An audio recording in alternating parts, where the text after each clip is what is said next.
They called her the drowned girl's daughter. For 21 years, Mira Vale had been invisible to the Ashfall pack, a servant who scrubbed blood from hunting floors and carried firewood until her fingers cracked and bled. She was the wolfless orphan, the broken one, the girl who flinched at shadows and never spoke above a whisper. They spat on her. They starved her. They told her she was lucky to breathe the same air as real wolves. But the Ashfall pack didn't know what slept beneath Mira's silence. They didn't know that her mother hadn't drowned by accident. They didn't know that the strange warmth in Mira's chest wasn't fever. It was fire, ancient and patient, waiting for its moment. When the frozen lake shattered beneath the weight of 16 wolves, no one expected the servant girl to move first. No one expected her to dive into water cold enough to stop a heart. No one expected her to pull them out, one by one, until her lips turned blue and her body screamed for death. And when the Alpha King of all territories became the last one sinking beneath the ice, no one expected what would rise from the depths with him. The drowned girl's daughter was about to make them all remember her name. The morning of the frost convergence began like every other morning for Mira Vale, on her knees. She was scrubbing the stone steps of Ashfall Manor, her brush worn to frayed bristles, her knuckles raw from the lye soap that burned worse in winter. The sun had barely risen, but she had been awake for 3 hours, hauling water, lighting hearth fires, and preparing the manor for the most important gathering of the decade. The frost convergence happened once every 10 years. Alphas from all 7 territories would cross the sacred ice bridge of Lake Seren to meet on neutral ground. Treaties would be signed, alliances would be forged. And this year, for the first time in living memory, the Alpha King himself was attending. Mira had heard the servants whispering his name like a prayer. Cale Stormbane, the youngest wolf to ever claim the obsidian throne.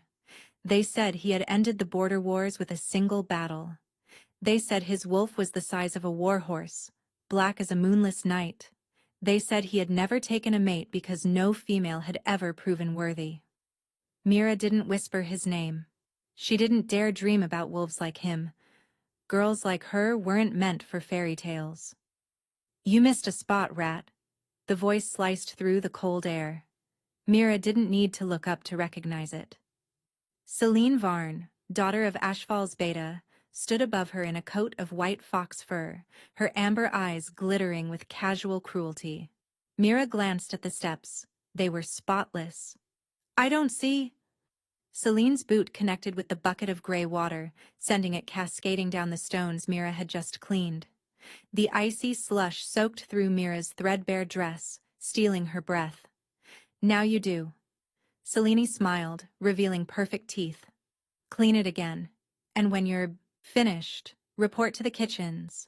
Someone needs to gut the deer for tonight's feast. I thought of you immediately. You're so good with carcasses. Celine sauntered past, deliberately stepping on Mira's hand as she went. Mira bit her tongue so hard she tasted copper. Don't react. Don't cry. Crying is weakness. She had learned that lesson at 6 years old, when the old Alpha had dragged her from the lake where her mother's body had been found. He had taken her in, but not out of kindness, out of superstition. The drowned woman had clutched a pendant in her dead fingers, a symbol no one recognized. The Alpha feared what might happen if he cast out the orphan. But when he died 3 winters ago, his son Thyron took over. And Thyron had no patience for broken strays. She should be sold to the rogue traders, Mira had overheard him say once, or left in the forest. What use is a wolf who can't shift? His mate, a cold woman named Orena, had convinced him otherwise. A free servant is still free labor. Let her scrub floors until her body gives out, then we'll dispose of her. Mira was 21 now. Most wolves shifted at 16. The oldest recorded late bloomer had shifted at 19. She was a dead end, a genetic ghost, a nothing. She hauled the empty bucket back to the well, her wet dress clinging to her skin, her body trembling. The walk took her past the training grounds where Ashfall's warriors were sparring in preparation for the convergence. They moved like poetry, all muscle and instinct and barely contained violence. Mira paused, watching through the wooden fence. For just a moment she let herself imagine what it would feel like to have a wolf inside her, to feel that surge of power, to run through snow without feeling cold, to matter. Dreaming again, drowned girl? One of the younger warriors had spotted her. He picked up a stone and hurled it. Mira ducked, but not fast enough. It caught her temple, splitting the skin. Blood dripped down her cheek as laughter echoed across the training grounds. Mira picked up her bucket and kept walking. Tonight, the 7 alphas would cross Lake Seren. Tonight, the Alpha King would walk on sacred ice. Tonight, history would be made. And Mira Vale would be in the kitchens, elbow deep in deer guts, invisible as always. Or so she thought. The kitchens were a chaos of heat and shouting. Mira stood at the far end of the butcher's table, methodically separating meat from bone, while the head cook screamed orders at terrified servants. The convergence feast required 12 roasted stags, 40 loaves of black bread, and enough honeyed wine to drown a regiment. Every hand was needed, even hands as worthless as hers. But Mira's mind wasn't on the deer carcass. It kept drifting to the window, where she could see the edge of Lake Seren glittering in the fading afternoon light. The ice bridge was visible from here, a natural formation that only solidified during the deepest winter months. It was said that the moon goddess herself had blessed the crossing, that no wolf had ever fallen through the sacred ice. But what if someone did? The thought came unbidden, and Mira shook it away. She was being morbid. The ice had held for centuries. It would hold tonight. Girl. Mira looked up. The head cook, a heavy-set woman named Berta, was staring at her with narrowed eyes. Yes, ma'am? You're bleeding into the meat. Mira glanced down. Blood from her temple had dripped onto the cutting board. She hadn't even felt it. I'm sorry. I'll clean it immediately. Get out. Berta waved a meaty hand. Go wrap that wound before you contaminate the Alpha King's dinner, and don't come back until you're not dripping. It was a dismissal born of practicality, not kindness. But Mira's heart leaped anyway. She had 30 minutes. Maybe more. The crossing ceremony would begin at sunset. The Alphas would walk the ice bridge in order of rank, with the Alpha King going last. Everyone in Ashfall would be gathered at the southern shore to witness history. Everyone except Mira. Unless she found herself moving before she made a conscious decision, not toward the servant quarters for bandages, toward the northern shore, where a cluster of frost-covered pines offered a hidden view of the ice bridge. She shouldn't be here. If anyone caught her, a wolfless servant watching a sacred ceremony, the punishment would be severe.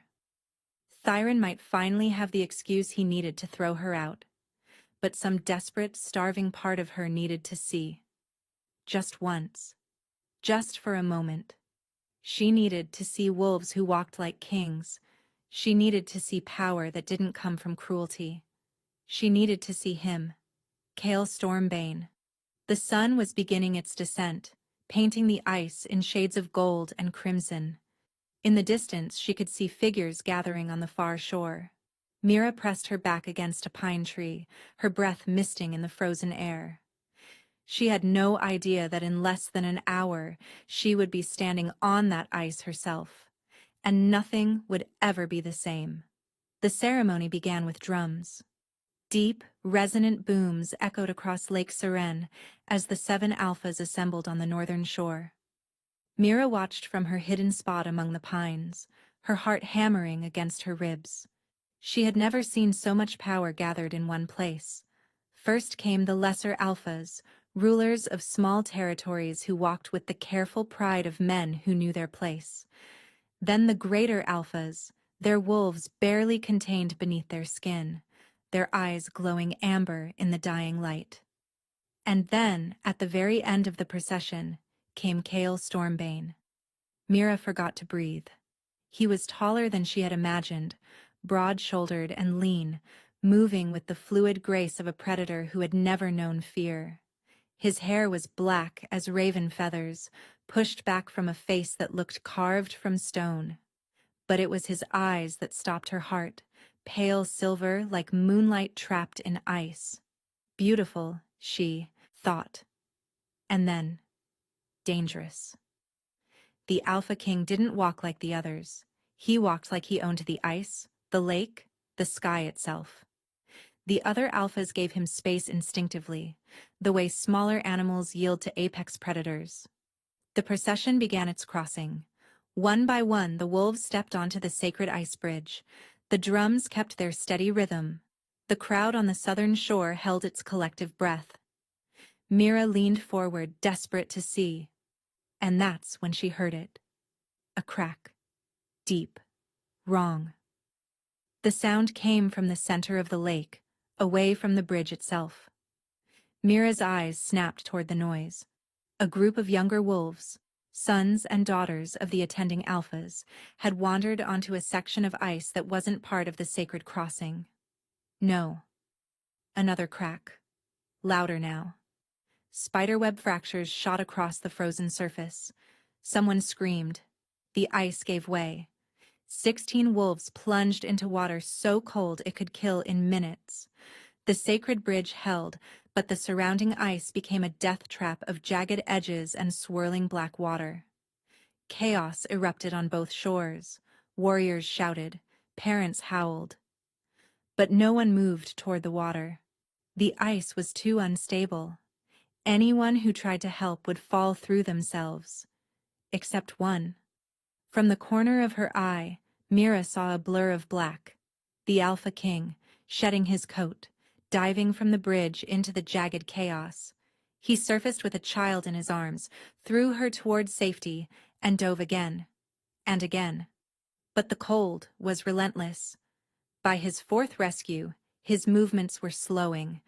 By his fifth, he didn't resurface. "Someone do something!" a woman shrieked. But the wolves on the bridge were paralyzed. The remaining alphas stared in horror as their children thrashed in the freezing lake, their cries growing weaker by the second. Hypothermia, Mira thought, her mind racing. They have 3 minutes. Maybe less. She didn't remember making the decision. One moment she was hidden among the pines. The next, she was sprinting across the snow, stripping off her coat as she ran. "Stop! You'll die!" someone shouted. Mira didn't stop. She hit the edge of the broken ice and dove. The cold was a fist around her heart. Every nerve in her body screamed to surface, to flee, to survive. But Mira had grown up on this lake. She had swum in its frigid waters since she was old enough to walk, a secret she had never shared, a skill born from lonely summers when the other children wouldn't play with her. She opened her eyes underwater. The darkness was absolute, but she could feel them. Bodies thrashing, sinking, and dying. Her hand closed around a wrist. She kicked toward the surface, dragging dead weight behind her. Her lungs burned. Her muscles shrieked. She broke through the ice with a gasp, hauling a young male wolf onto a stable section of frozen lake. "Breathe," she commanded, pounding his back. He coughed up water, alive. Mira turned back to the hole in the ice. 14 more, and somewhere in the black depths, a king. She dove again. The second wolf was heavier, a broad-shouldered warrior's son who outweighed her by 100 pounds. Mira's arms screamed as she dragged him to the surface. Her fingers were numb. Her vision was starting to blur at the edges, but she got him onto the ice, watched him sputter back to life, and dove again. 3. A girl this time, young, maybe 15. Her lips were blue. She wasn't breathing. Mira pressed her mouth to the girl's and forced air into her lungs. Once, twice. On the third breath, the girl convulsed and vomited lake water. 13 left. The crowd on the shore had gone silent. Every eye was fixed on the wolf-less servant girl, who kept disappearing beneath the black water and emerging with bodies. "Who is that?" someone whispered. "The drowned girl's daughter," another answered. "The broken one. 4, 5, 6. Mira lost track of time. The world narrowed to a brutal rhythm. Dive, search, grab, surface, and deposit. Repeat. Her body was shutting down. She could feel it, the sluggish response of her limbs, the strange warmth spreading through her chest that she knew was actually the beginning of the end. "Hypothermia lies to you," her mother had once told her. "When you start feeling warm, that's when you're dying." 7, 8. On the 9th rescue, Mira's leg cramped so violently she nearly inhaled water. She kicked through the pain, dragging a semi-conscious male to the surface, and collapsed on the ice beside him. "Get up," she told herself. "Get up, get up, get up." "She needs to stop," someone said from the shore. "She's going to die." "Then someone else go in," another voice snapped. Silence. No one moved. Mira pushed herself to her hands and knees. Her entire body was shaking so hard her teeth rattled. Blood from her temple wound had frozen in a streak down her face. 9 wolves saved.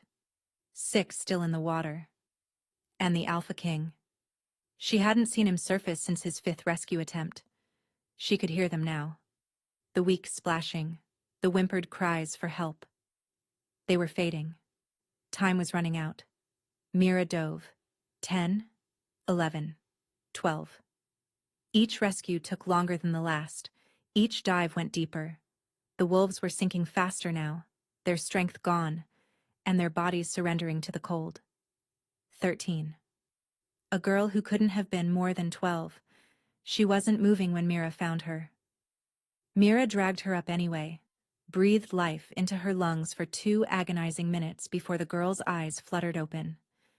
2 left. And the king. Mira's vision was going dark at the edges. Her heartbeat felt wrong, too slow, too irregular. She knew the signs. She had maybe 2 dives left in her body, maybe 1. 14. A male wolf, barely conscious, clinging to a chunk of ice. Easy rescue. She shoved him toward the stable section and turned back. 1 younger wolf. And then, she could see them now, 2 shapes in the water, separated by 30 feet of deadly black lake. One was small, flailing weakly. The other was larger, floating motionless, drifting deeper. Mira made a choice. She went for the small one first, a boy, maybe 10 years old, his eyes wide with terror. She grabbed him, kicked for the surface, and practically threw him onto the ice. 15 wolves saved. "Stay," she gasped. 1 more. The last shape had stopped moving entirely. It was sinking, slowly, into the dark depths of Lake Seren. The Alpha King, who had exhausted himself trying to save his people. Mira filled her lungs with frozen air and dove for the final time. The water was darker here, deeper. Mira kicked downward, her lungs already burning, her body already failing. The shape below her was sinking faster now, caught in some invisible current that pulled toward the lake's ancient heart. Her hand closed around fabric, a coat, thick and expensive. She pulled, and the body turned. Silver eyes stared back at her. Not dead. Not unconscious. Cale Stormbane was looking directly at her, his face calm despite the freezing water filling his lungs. He had given everything trying to save his people. He had nothing left. She could see the acceptance in his expression, a king who had spent his final strength on others and was ready to pay the price. No. Something snapped inside Mira. A heat that had nothing to do with hypothermia exploded from her chest, flooding her limbs with impossible strength. She grabbed the Alpha King by his collar and kicked. They shouldn't have made it. The surface was too far. Her body was too broken. The cold had already won. But Mira refused. She kicked and clawed and fought the black water with every shred of will she possessed. The heat in her chest grew brighter, hotter, until she could have sworn she saw light bleeding from her own skin. They broke the surface together. Mira dragged the Alpha King onto the ice with strength she didn't have, couldn't have, and shouldn't have. She collapsed beside him, her chest heaving, her vision swimming. "Breathe," she croaked, too weak to perform compressions. "Breathe, damn you." Kale Stormbane coughed. Water poured from his mouth. His chest expanded. His silver eyes opened and fixed on her face with an intensity that burned hotter than the strange fire in her veins. "You," he rasped. Mira tried to respond, but her body had finally reached its limit. The world tilted. The sky spun. She felt herself falling backward, the ice cold against her back, the stars blurring above her. The last thing she heard before the darkness took her was a single word, spoken in a voice like thunder. "Mate." When Mira opened her eyes, she was no longer on the ice. She was wrapped in something warm, fur, impossibly soft, and cradled against a chest that radiated heat like a furnace. The scent hit her first, pine smoke and winter storms and something wild, something ancient. "She's awake." The voice came from above her. Mira looked up and found herself staring directly into the face of the Alpha King. He was carrying her like she weighed nothing, like she was something precious. His silver eyes bore into hers with an expression she couldn't read. Wonder, confusion, hunger. "Put me down," Mira whispered. Her voice sounded wrong, raw, and broken. "No. I'm a servant. You can't. You pulled 15 wolves from that lake, and then you came back for me." Kyle's arms tightened around her. "You saved my life. I will carry you wherever I choose." Mira became aware of the silence around them. She turned her head and saw the crowd, hundreds of wolves from all 7 territories, standing in perfect stillness, staring at her. No, not just staring, kneeling, the alphas, the warriors, the nobles and the servants and everyone in between. They were on their knees in the snow, heads bowed, eyes lowered. "What?" Mira's throat closed. "You don't know, do you?" Kale's voice was soft, almost gentle. "You have no idea what you are." "I'm no one." The Alpha King looked down at her, and something flickered in his silver gaze, something that made Mira's damaged heart stutter. "You are everything." The crowd remained frozen as Kale carried Mira toward the great hall of Ashfall Manor. She wanted to protest. She wanted to demand he put her down, explain that she was nothing, that there had been some mistake. But her body wouldn't cooperate. The strange heat in her chest had faded to embers, leaving behind an exhaustion so profound she could barely keep her eyes open. "Make way." Kale's voice cut through the silence like a blade. The sea of wolves parted instantly. No one dared meet his gaze.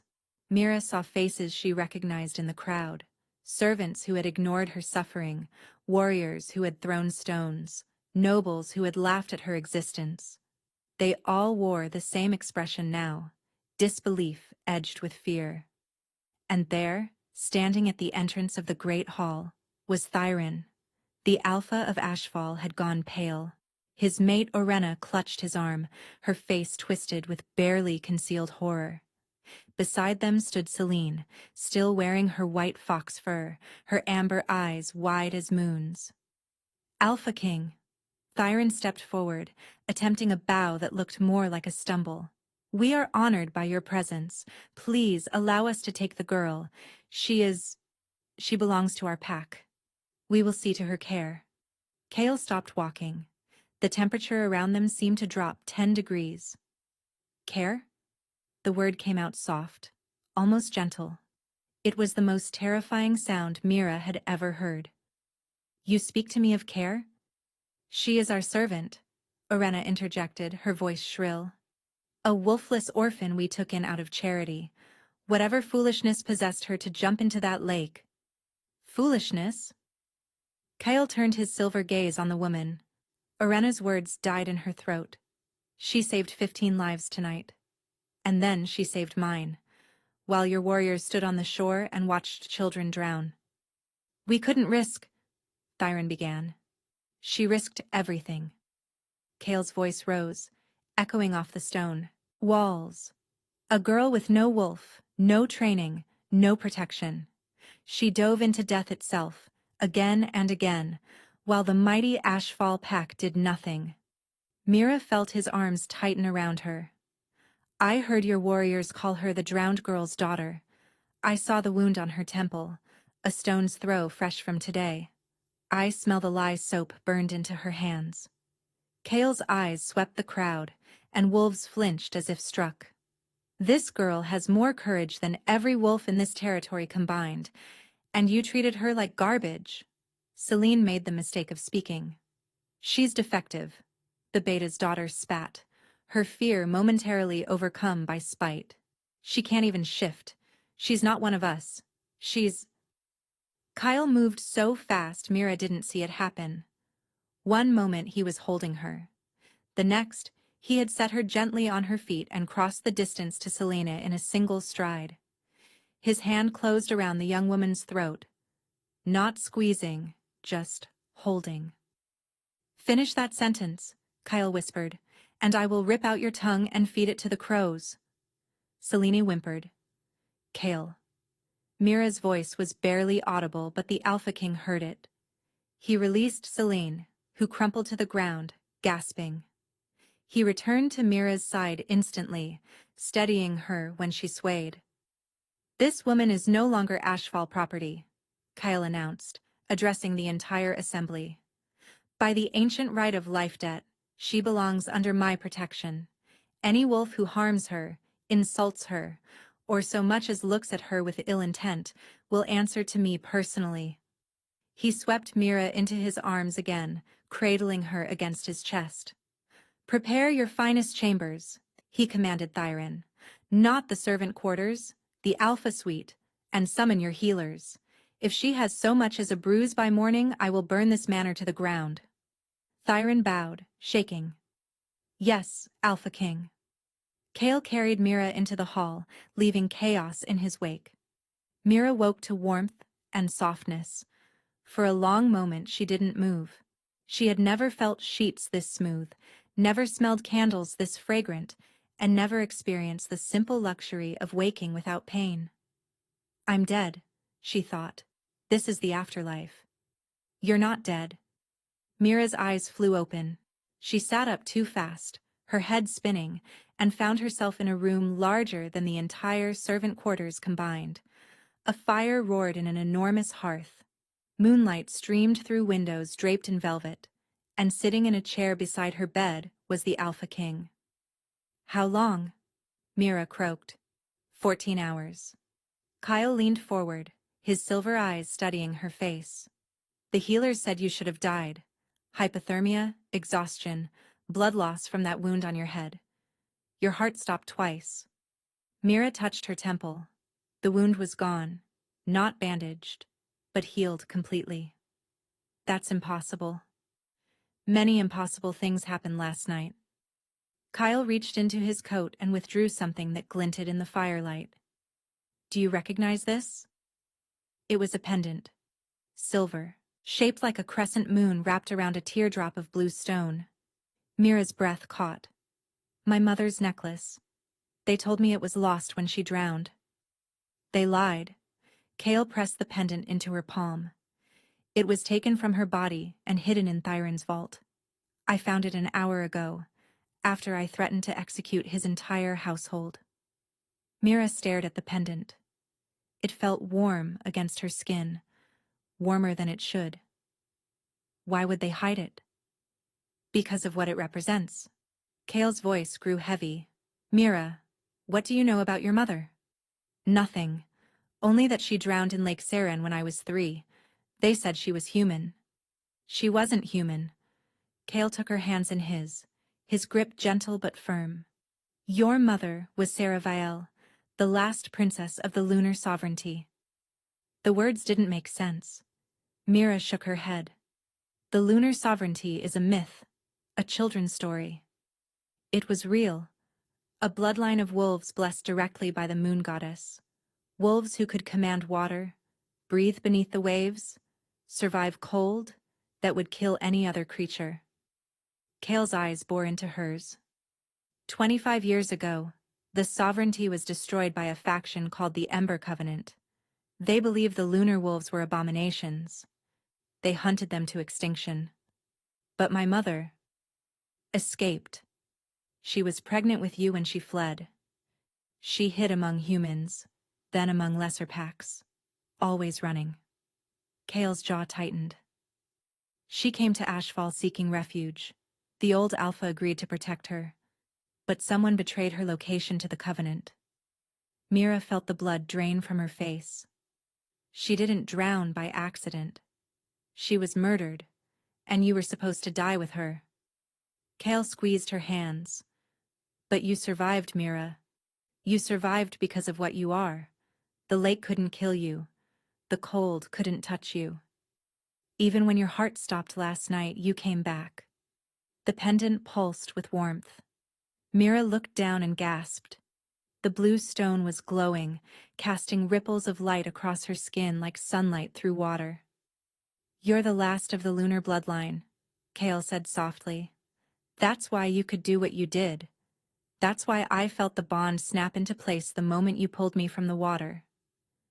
The bond? Kale released her hands and stood, moving to the window. His back was rigid with tension. You're my mate, Mira. The moon goddess chose you for me, and me for you. I felt it the instant our souls touched in that frozen lake. Mira's heart hammered. But I don't have a wolf. I've never shifted. Your wolf was sealed. Kyle turned to face her, his expression fierce. The same way your mother's killers tried to seal her power before they drowned her. Someone in this pack has been poisoning you for years, keeping your wolf dormant. The room tilted. Mira gripped the sheets, trying to anchor herself. Who? Before Kale could answer, the door burst open. Thyron stood in the doorway, flanked by 6 of his warriors. His face was twisted with desperation and rage. I'm sorry, Alpha King, but I can't let you take her. Kale moved between Mira and the door, his body coiled for violence. Choose your next words very carefully, Thyron.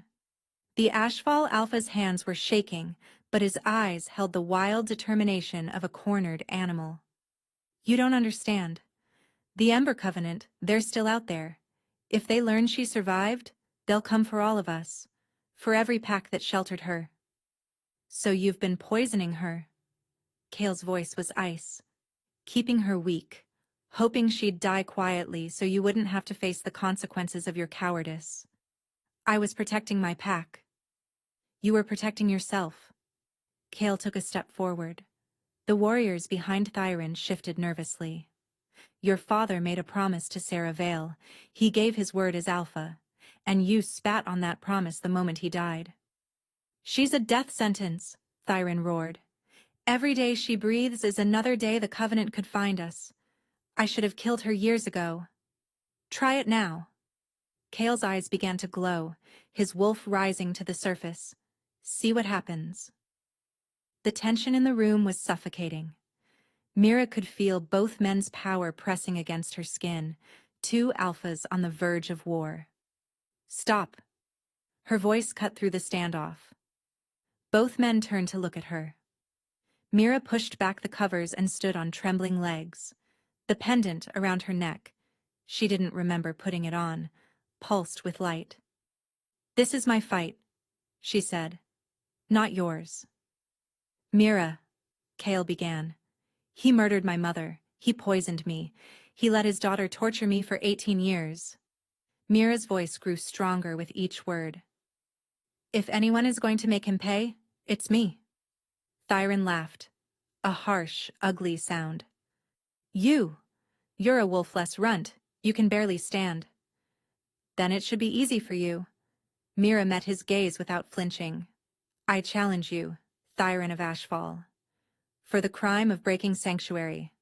For the murder of Sarah Vile. For 18 years of torment. The room went silent. A challenge from a packless wolf to a sitting alpha was almost unheard of. By law, Thyron could refuse. But if he did, he would be admitting cowardice before the Alpha King and his own warriors. "You'll die," Thyron said slowly. "Then you have nothing to fear." Thyron's eyes darted to Kale, then back to Mira. A cruel smile spread across his face. "Fine. I accept your challenge. Tomorrow at dawn, in the pit. No weapons, no interference." He looked at Kale. "Even from kings." Kale's jaw tightened, but he gave a single nod. "By the old laws, I cannot interfere in a formal challenge, but know this, Thyron. If you use any tricks, any poison, any outside help, I will not wait for the challenge to end. I will tear your throat out myself." Thyron sneered and retreated with his warriors, slamming the door behind him. The moment they were gone, Kale whirled on Mira. "Are you insane? He's a trained alpha. You've never fought in your life." "I've been fighting my entire life." Mira touched the pendant at her throat. "I just never had anything worth winning before." Kale stared at her for a long moment. Then, slowly, his expression shifted from anger to something else. Something that looked almost like awe. "Then we have one night," he said. "One night to unlock what's been sealed inside you." He extended his hand. "Are you ready to meet your wolf?" The pit was an ancient arena carved into the bedrock beneath Ashfall Manor. Torches lined the circular walls, casting dancing shadows across the stone floor. The seats above were packed. Every wolf from Ashfall and the visiting delegations had gathered to witness the impossible. A wolf-less servant challenging an alpha. Mira stood at the northern entrance wearing simple training leathers that Kale had provided. Her body ached from the night's brutal preparation. Kale had pushed her to the breaking point, forcing her to tap into the power she didn't know she had. And she had found it. Not a wolf, exactly. Not yet. But something. A current of cold fire running through her veins, responding to her will. She could feel the water in the air, in the bodies around her, in the very stone beneath her feet.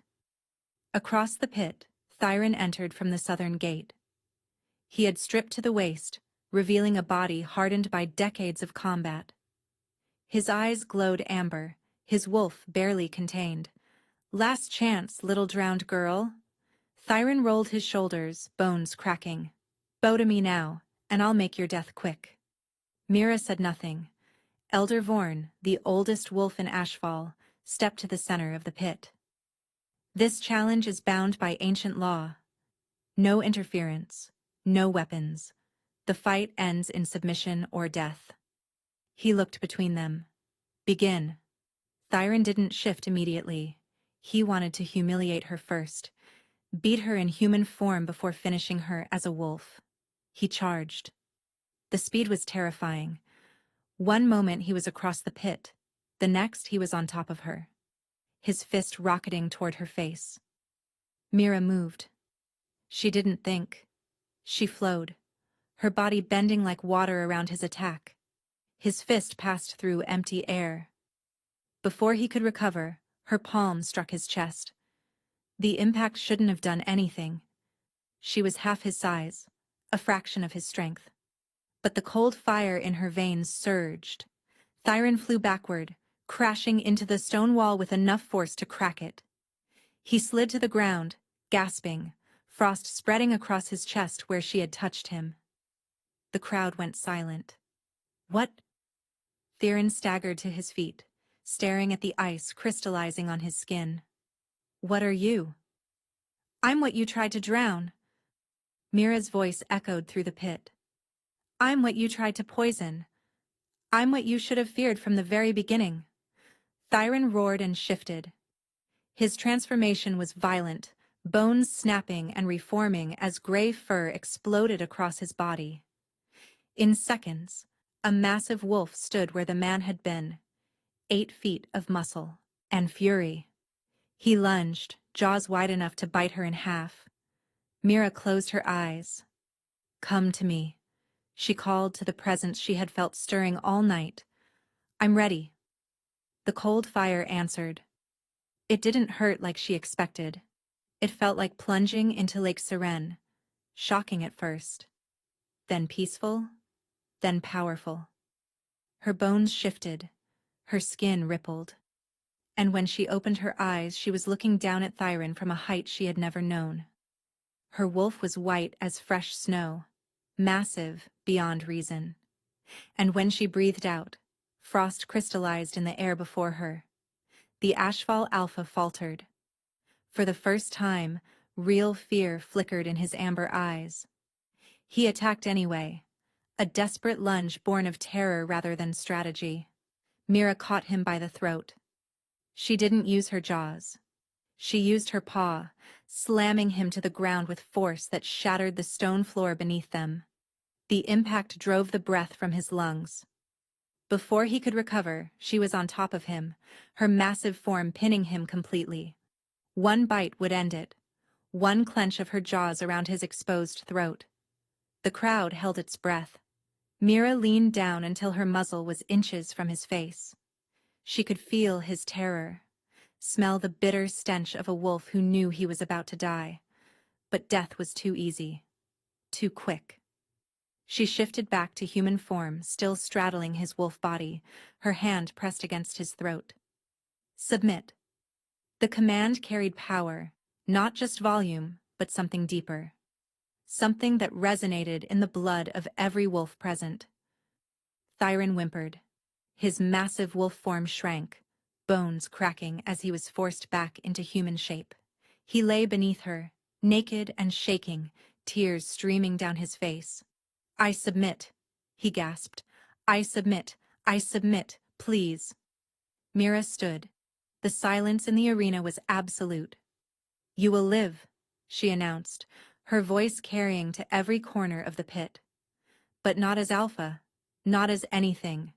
You are stripped of rank, stripped of name.